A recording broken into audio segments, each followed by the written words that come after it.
Indonesia, greetings from the private residence of His Excellency Dr. Susilo Bambang Yudhoyono, the President of the Republic of Indonesia. Welcome to the new edition of Current Issues, or Isu Terkini, where we will have the opportunity to discuss with the President himself. And now we will begin to have this program in Indonesian and English due to the many comments and suggestions that we have received. However, the interview itself will be conducted in Indonesian with English subtitles. In today's episode, we will discuss with the President how he leads the efforts to mediate or to find a win-win solution for the intra-religious conflict in Sampang, and also what lessons can be learned from the social conflict issues that we have been experiencing here in Indonesia. I am Astari Dainui. Pada akhir Ramadan yang lalu, Bapak Presiden telah melakukan serangkaian pertemuan tertutup bersama berbagai pihak untuk menyelesaikan masalah konflik antar agama di Sampang. Tentunya ini merupakan kesekian kalinya Bapak Presiden terjun langsung untuk memediasi konflik antar kelompok masyarakat di Indonesia. Bapak Presiden, kita telah mendengar dari juru bicara bagaimana serangkaian pertemuan tertutup yang telah Bapak Presiden laksanakan telah menghasilkan kemajuan yang menggembirakan. Kami juga telah mendengar dari berbagai pihak dan juga lembaga-lembaga swadaya masyarakat bagaimana mereka menyampaikan apresiasi dan pujian terhadap usaha ini dan terhadap perkembangan yang menggembirakan ini. Apa yang dapat Bapak ungkapkan lebih dalam lagi mengenai hal-hal yang Bapak dorong di dalam pertemuan-pertemuan tersebut? Ya, sebagaimana kita ketahui, konflik yang diakibatkan oleh faktor agama, apakah itu konflik antar agama maupun konflik intra-agama, itu sensitif, bahkan sering sangat sensitif. Ini bukan hanya khas Indonesia, tapi juga terjadi di seluruh dunia. Oleh karena itu, cara penyelesaiannya harus menggunakan pendekatan dan bahasa yang pas, diselesaikan secara adil, damai dan bijak. Nah, dalam kaitan ini sebenarnya yang harus lebih tampil adalah para pemuka agama, para tokoh masyarakat. Merekalah yang bisa membimbing umatnya untuk tidak terlalu mudah terlibat dalam konflik ataupun benturan, apalagi disertai aksi-aksi kekerasan. Berkaitan dengan konflik intra-agama yang terjadi di Sampang, Madura, sebenarnya pemerintah terus bekerja. Saya sendiri mengingat sensitivitas yang ada, saya juga menyempatkan diri untuk bertemu dengan kedua kelompok yang sedang berselisih, dengan tujuan kita bisa mencari solusi yang baik. Semangat saya adalah, sekali lagi, agar konflik ini betul-betul diselesaikan dengan baik, secara bijak dan secara bermartabat. Pada saat saya berkunjung ke Jawa Timur dalam rangkaian Safari Ramadan, alhamdulillah saya bisa bertemu dengan para ulama, para pemimpin agama yang ada di Madura. Saya sampaikan pada beliau-beliau, mari kita selesaikan konflik ini sebaik-baiknya. Kemudian silahkan dilakukan rekonsiliasi secara damai dengan penuh semangat persaudaraan.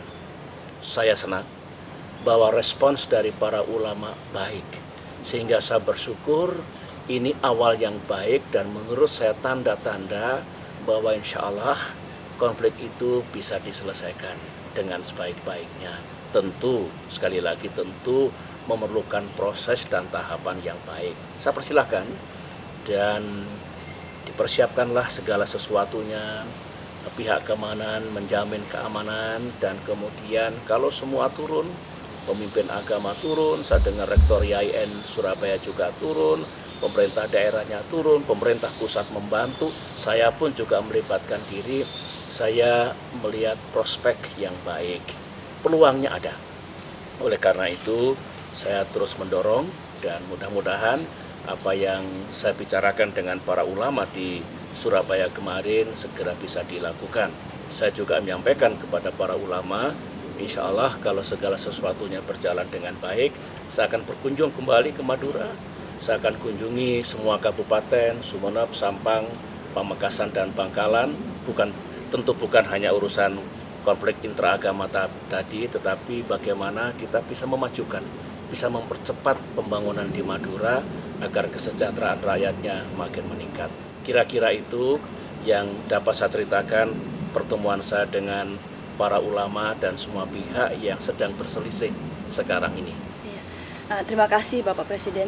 Tentunya konflik seperti ini bukanlah yang pertama kalinya atau bisa jadi mungkin bukan yang terakhir kalinya yang terjadi di Indonesia. Pelajaran apa yang dapat Bapak petik mungkin dari pengalaman Bapak sendiri dalam memediasi berbagai konflik sosial ini yang dapat Bapak bagi kepada publik agar kita bersama-sama dapat menghindari kemungkinan konflik seperti ini terjadi lagi di masa depan? Iya, pertanyaannya bagus. Mengapa bagus? Ada dua hal. Diingatkanlah kepada rakyat Indonesia bahwa Indonesia itu negara dan bangsa yang sangat majemuk. Kemajemukan karena perbedaan identitas, suku, agama, etnis, daerah, dan golongan. Juga kemajemukan karena faktor-faktor sosial dan politik. Boleh dikatakan Indonesia ini di samping negara yang multibudaya, demokrasi yang tengah berlangsung ini pun juga demokrasi multipartai, sehingga lebih kompleks. Itu yang pertama, saya senang karena diingatkan. Nah yang kedua, kalau saya diminta untuk berbagi pengalaman, ya terus terang tidak ada resep yang ajaib untuk menyelesaikan konflik karena perbedaan identitas, budaya, dan identitas yang lain. Tapi saya punya pengalaman. Alhamdulillah jam terbang saya cukup tinggi ketika dulu menyelesaikan konflik di Sampit, di Poso, di Ambon, di Maluku Utara, dan di tempat-tempat lain. Bahkan saya pernah bertugas di Bosnia Herzegovina, itu sebetulnya sebagai peacekeeper. Saya juga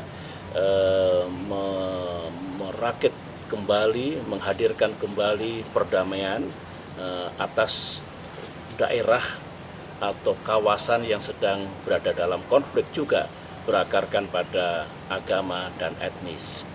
Begini, karena kita menyadari bangsa kita adalah bangsa yang majemuk, pertama-tama yang harus dimiliki oleh bangsa Indonesia, masyarakat Indonesia harus bisa hidup dalam kemajemukan, harus bisa hidup dalam perbedaan. Oleh karena itu harus saling hormat menghormati, memelihara tali persaudaraan, memperkuat toleransi dan kerukunan. Itu wajib. Oleh karena itu sejak pendidikan awal kepada anak-anak Indonesia harus diajarkan bagaimana hidup dalam kemajemukan itu. Nah kemudian tentu memelihara kerukunan dalam kemajemukan itu not to be taken for granted. Harus terus diupayakan, harus terus dijaga dan dipertahankan. Kalau para ulama dan para tokoh masyarakat rajin untuk memelihara komunikasi dengan rakyatnya, dengan umatnya, maka banyak hal yang bisa kita cegah. Kalau pemerintah daerah juga peka dan peduli, kalau tiba-tiba terjadi ketegangan, maka bisa kita cegah sesuatu yang tidak perlu terjadi. Dan manakala misalnya ada tanda-tanda untuk melanggar hukum, menciptakan kekerasan hukum, harus ditegakkan. Aparat keamanan tidak boleh ragu-ragu. Dan di atas segalanya jangan dilupakan faktor pers dan media massa. Pers dan media massa tidak boleh justru mendidihkan situasi, justru harus meneduhkan. Bagaimanapun ada tanggung jawab moral pers untuk tidak membuat konflik itu justru lebih memburuk. Saya kira pengalaman seperti itu yang ingin saya bagikan, dan insya Allah kalau bangsa ini menyadari hakikat kemajemukannya dan belajar betul hidup berdampingan secara damai, ada prospek yang baik, negara kita makin damai, makin teduh, serta makin rukun. Amin Bapak Presiden. Terima kasih Bapak. Demikianlah penjelasan Presiden Susilo Bambang Yudhoyono. Silahkan tinggalkan pertanyaan dan komentar Anda melalui akun YouTube ini dan klik subscribe untuk mendapatkan kabar-kabar terbaru dari Presiden Susilo Bambang Yudhoyono. Silahkan juga tinggalkan pesan dan pertanyaan Anda melalui akun Twitter @sbyudhoyono dan Facebook fanpage SB Yudhoyono. Jangan lupa untuk klik like untuk menjadi fans Presiden Susilo Bambang Yudhoyono. Sekian dan terima kasih atas perhatiannya. Sampai jumpa pada kesempatan berikutnya.